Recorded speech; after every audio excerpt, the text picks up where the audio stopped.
Well, hello all. This is my first gaming recording.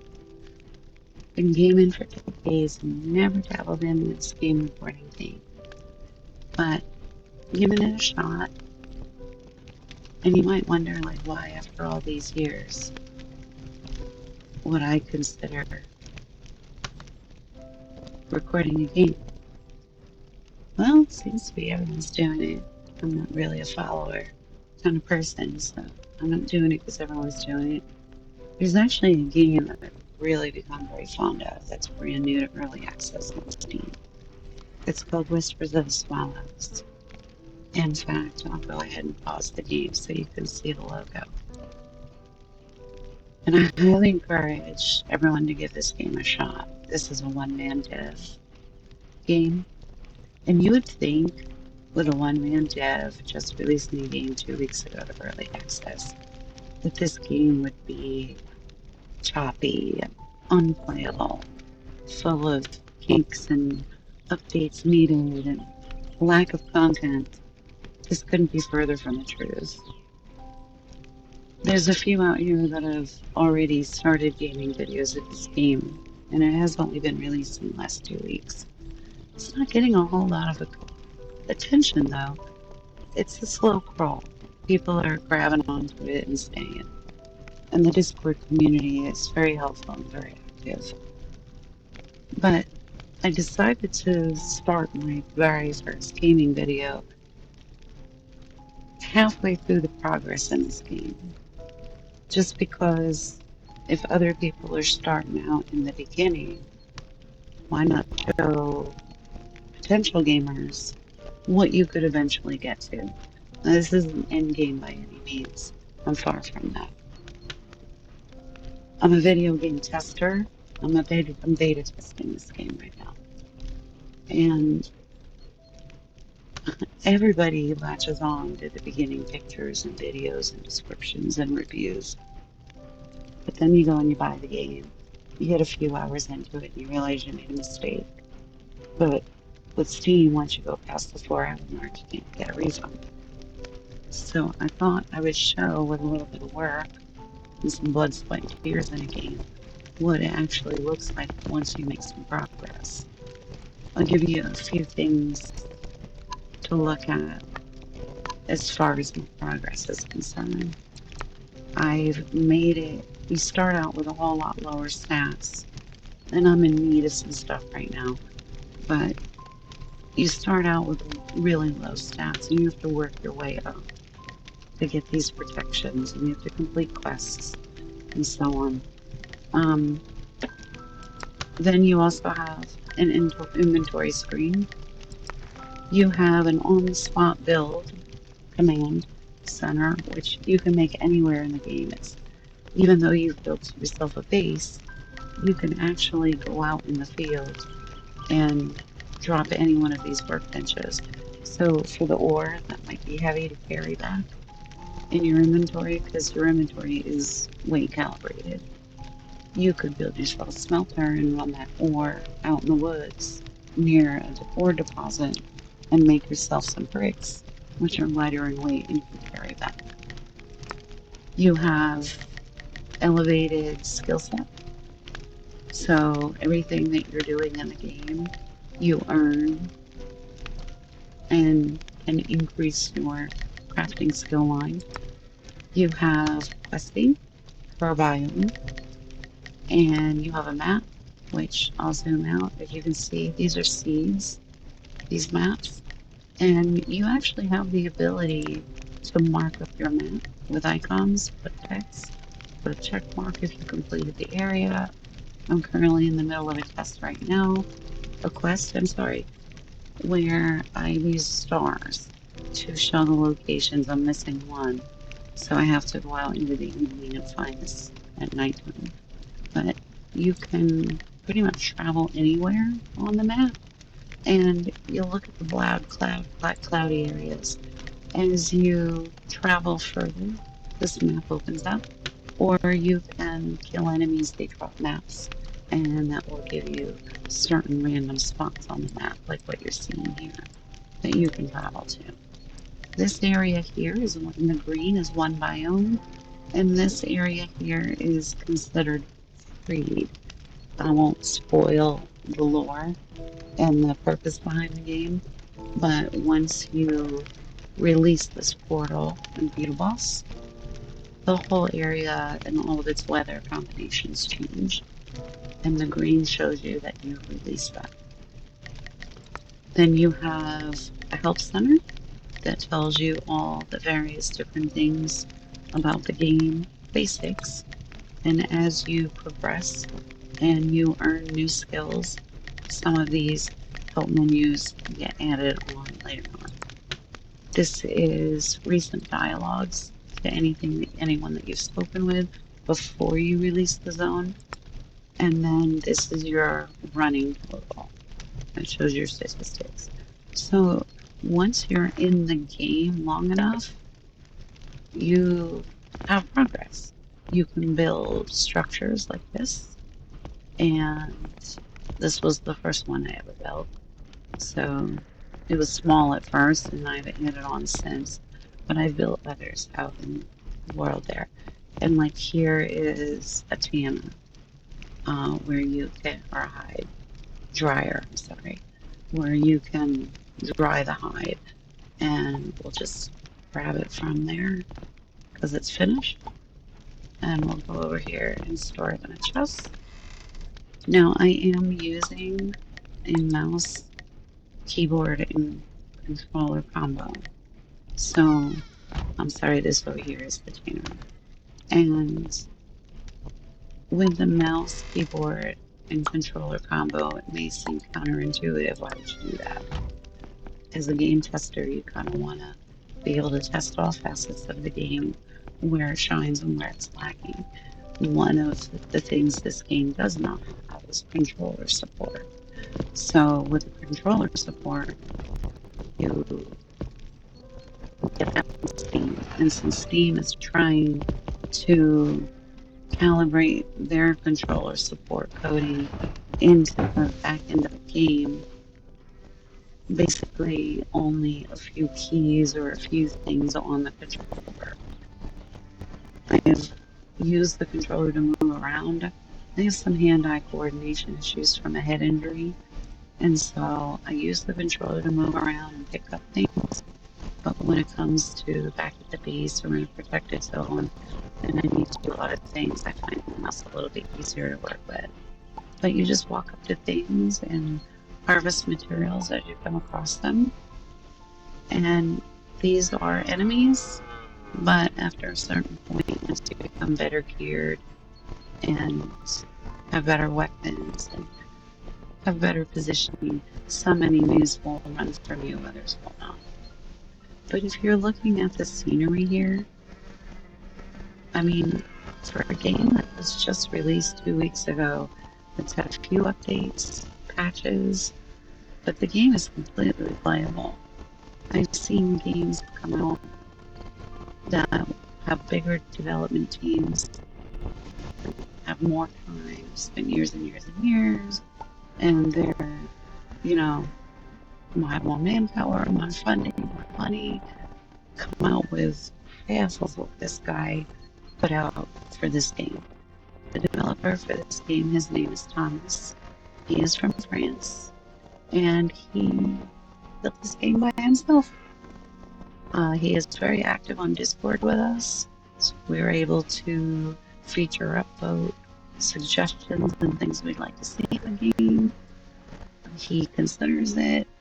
He does have some reservations about making too many changes that we request, because he has this idea that he wants to keep this game difficult. He wants you to have to try. He wants you to put in some effort. I have never been to this spot, so I have no idea what I'm doing in here. I'm usually not one to talk while I'm gaming. I don't play a lot of multiplayer games, where if I do, I don't necessarily play them with people. But I'm realizing if I'm going to do a video game recording, I'd rather be talking. So if I'm battling, just forgive me. I'm using my controller for all of this. My controller is moving that mouse cursor, which is kind of nice because some games require different keystrokes for different functions, and not all of them stick to the same coding scenarios. Kind of like most of the games in Steam that use controllers, the jump button might be A in one game and B in another game. You can always reconfigure your controller, but that's only if the game supports controller. Since this game wasn't released with controller support, we're kind of at the mercy of what Steam injects into the game. I'm not going to take the wood because I have plenty of it. Now, while I have this open, I do keep 20 stones on me to run the smelter, and I always keep some sticks, some dry matter on me so I can make a fire in case I need to rest somewhere. So, but otherwise, oh, and this is my food. So, looking, I'll use my mouse now. Over here is my, you know, cold, hunger, rest, health gauge, showing me current conditions. I'm in a protected environment. So I'm going to actually click on, these are from an enemy. I'm going to click on 2 loaves of bread and fill up my hunger meter. I'm kind of a little OCD about keeping those things full. So this is apparently a dungeon, and I have never been in here before, so you're exploring this with me the same time I'm seeing it. But I mean, in all honesty, for a one-man dev team, 2-week-old game, you can't dismiss the idea that, you know, this game is pretty polished for a one-man dev team. Now, if I die, well, if anyone dies in this game, you lose your total status of staying alive. So, and that's the key, staying alive, surviving, like Naked and Afraid. You're giving very few resources in the beginning. You're basically naked, and you have to earn your way into surviving and staying protected. But also, as you expand in the game, you also expand in difficulty, and the bosses and the enemies get more difficult. So you have to really grow with the game in order to improve your ability to stay alive. Also, there are different tiers of difficulty. You can start off with basic, beginner, easy mode where nothing is that complicated. You can play in normal mode, which is the way the game developer designed, and you can also play in hard mode, hardcore mode. Now these I'm going to take because I definitely need these stones. These stones help you develop your own weapons and rings.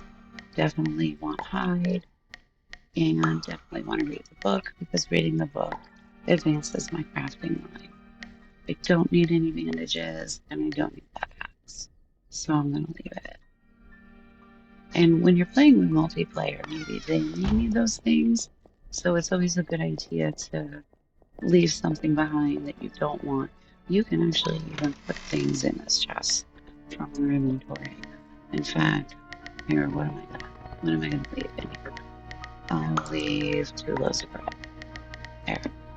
So if we ever come back in here and we need some stuff to eat, it's in there. So, but I don't know, but I think maybe I'll just try and explore this a little bit more while we're sitting here talking. And if I don't talk while I'm gaming, don't be offended. I'm not used to talking to myself or to a wall or even to my game. So I'm the kind of person that can't walk and chew gum at the same time. So I may not be able to talk and play this game simultaneously, but I will do the best I can. So we'll just do this together, this dungeon together, and see what happens.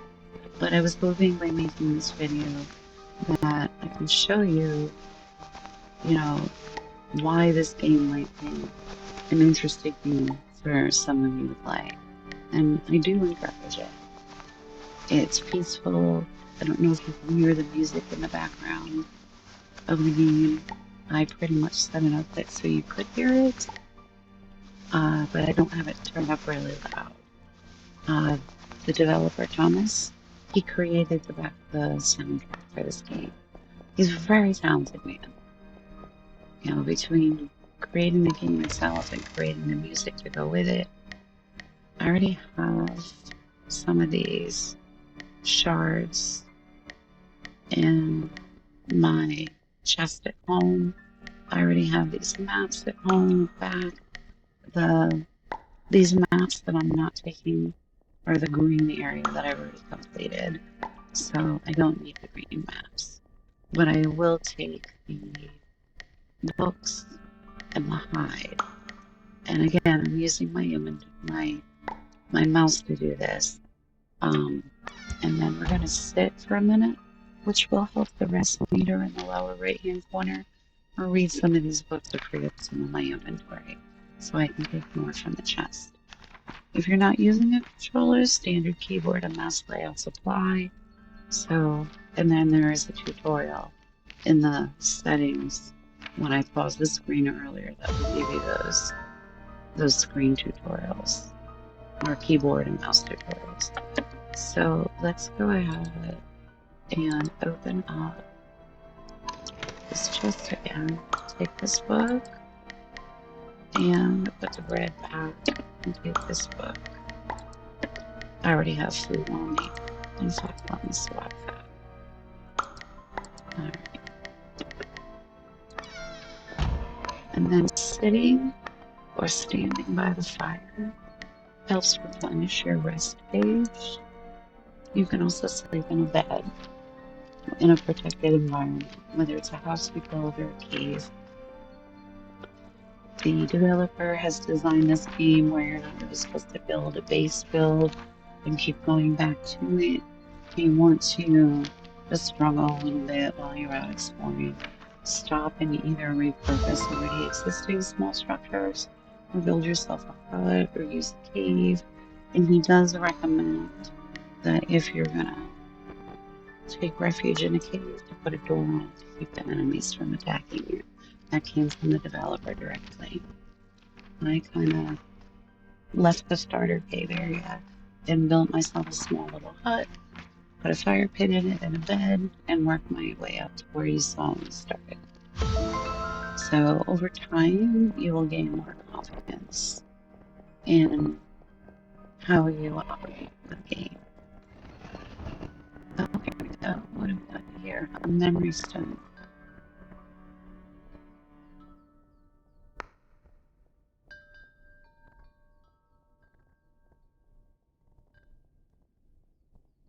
Alright. I don't know what that does for us, but I'm sure there's a purpose somewhere along the line. It may not be specific to this dungeon, it may be to the story, but we'll go ahead and... Oh! I didn't see that coming. I should have been. I also have a shield, and you can assign them with your keys, as you can see below, and different numbers on the keyboards will give you specific operations with whatever you have in your inventory. The highlighted blue is what's equipped. If it's not highlighted blue, then it's not equipped. Now this process here, collecting items from the enemies, I actually put in a suggestion for a collect all command. A few others did the same, but the developer came back and said he wants you to be interrupted by enemies when you're looting the dead. He wants you to smell when you have raw meat on you so that you attract enemies. He wants you to actually struggle to survive, you know, because I'm going to skip that green map because I don't need it. But yeah, he wants you to struggle. He wants you to think about the choices that you make and the things that you do to survive to keep from dying. So let's see what the stone says. Statue.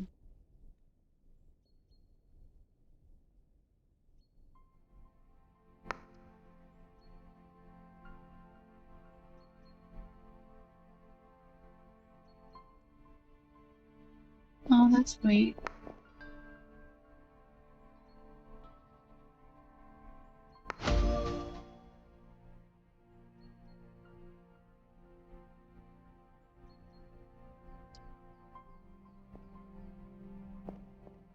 Alright, well, let's see. What else do we have here?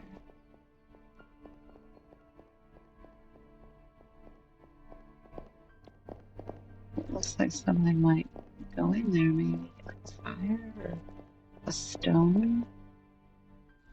Oh, hmm. There are a few stones that I have that I've collected in the game. I'm almost wondering if they don't go in there. I'm gonna double check in here and see if I've missed anything.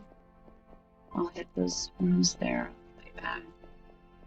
I've noticed that sometimes the developer will put a camouflage wall that opens in some areas that I visited in this game.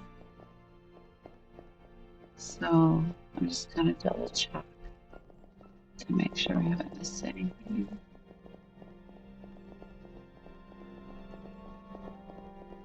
No, it doesn't look like it. Alright, well,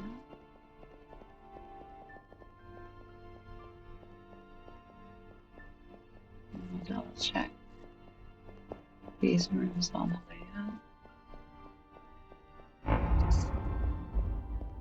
Oh, I heard something. I don't know if y'all heard that. Oh, a weaver. Oh, I heard about these. They will eventually drain you and leave you for dead, so we need to get out.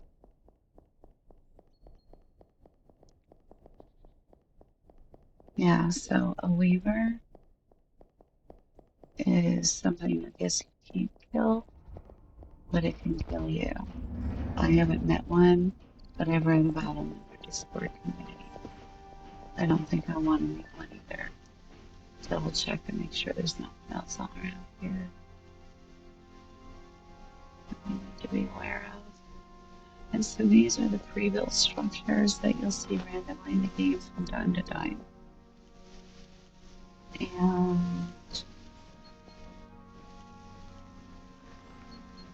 so you can actually come in here and repair these, put a door on them, and set up the base camp if you want to. I must have already hit that one. We're getting into nighttime, so I think I'm gonna head on back to my base area. I'm looking at the compass. You can see the little bed. It's like 300 meters away. And if you look in the upper left-hand corner, the sunlight to nighttime planet is there. Now these are the enemies.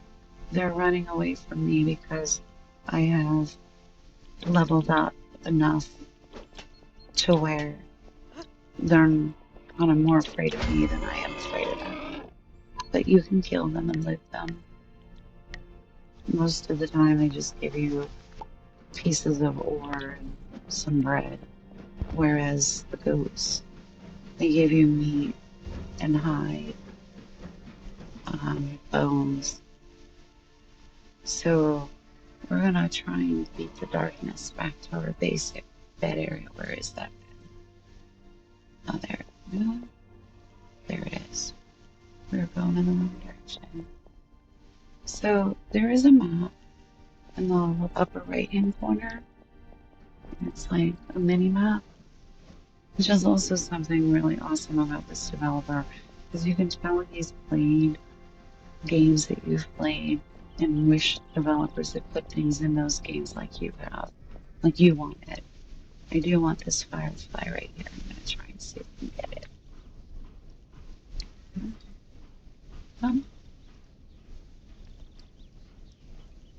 Did I get her? Yes. No. Come on. Oh, my inventory is full. I'm not even paying attention.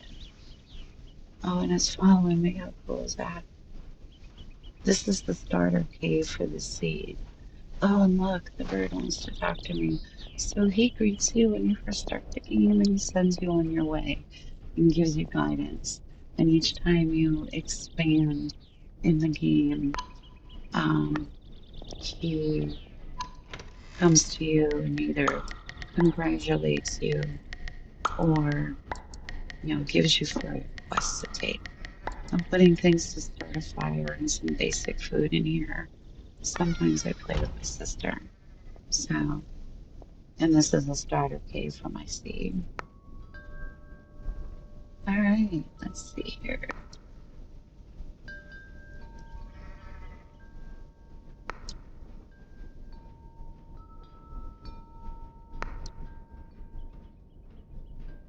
So this is an interactive menu, and you have to sometimes make choices to get the information.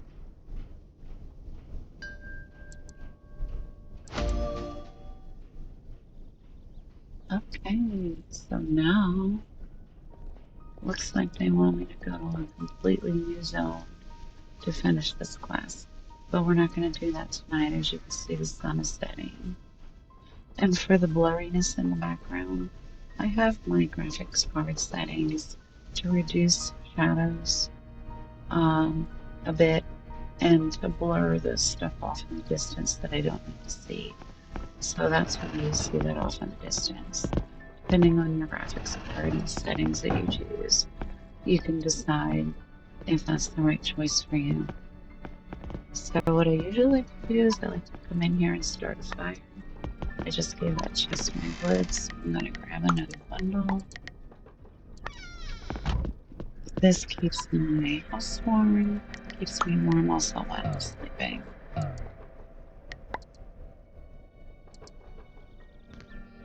Fire lighting is a skill that you improve over time. And now, before it gets too dark, I'm gonna come over here to this room. I do have a light that I can put in here, but I don't like to waste the resources. So I'm just gonna go ahead and transfer these stones over here. This is my alchemy storage chest. We'll leave that. This is a guest bedroom for when my sister comes to stay and play with me. And we're gonna go ahead and drop off some materials. These are all hoarded. You see there's one of those green maps I picked up that I didn't need. These are all materials I've been hoarding. I don't know what the developer has planned. I also don't want to destroy things in case later on you need it. So I'm just putting them in chests. I removed the hammer because I don't like to travel with it. It's heavy. And you need the hammer at the forge to fix your stuff and to craft things. So right now, I'm going to go ahead and repair my weapons. And another cool thing about this game, repairing gear and weapons is free. You don't need materials to repair, but you do need them to create. And then, oh, another cool thing, again, the dev was in our heads when we were playing other games. I want to make iron bars, but I don't have the scrap on me to make the bars. They're in that chest over there. You can craft directly from your chests, which is so super cool. The chest has to be near the crafting station, but yeah, that is like way cool. So, oh here, see, there was the scrap all along, and I just made the bars, so now I'm adding that. Now, that may allow me to upgrade some gear. No, but I may as well repair the hammer and put it away. So we'll go ahead and put that away for now. And I am using my mouse right now just because it's simpler and it's probably what most of you would probably be using if you played. So now we're at the tanner, and I can improve my gear, but I'm missing some materials down here. So I'm waiting on that.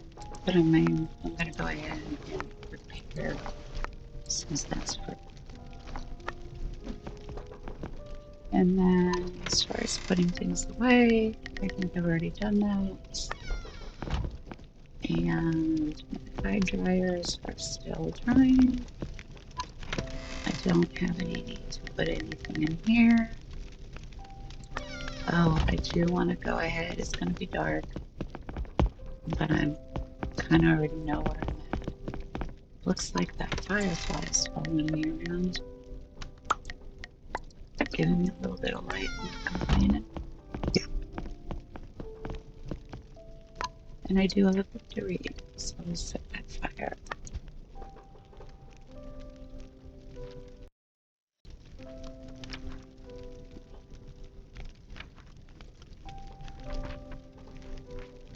All right. So that's just a peek of the mid-game of Whispers of the Swallows. And now I'm going to go ahead and fill up my hunger gauge. And then I'm going to go lay down and take a nap so I can fill up my rest gauge over there in the corner.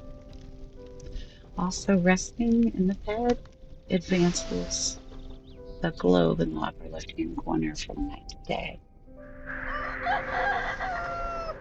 Now, by then, your fire will probably have burned out. The sticks don't last that long, but the wood chunks do. And if you have your hide dryers next to the fire, they actually dry quicker. So, and that's it. So, this is my first recording of a video, and I'm gonna go ahead and listen to it. If you're watching and listening, then apparently I didn't think it was too bad. And I appreciate your patience and look forward to creating some more of this game and maybe other games as well and uploading them. So have a great day and go get yourself a copy of Whispers of the Swallows.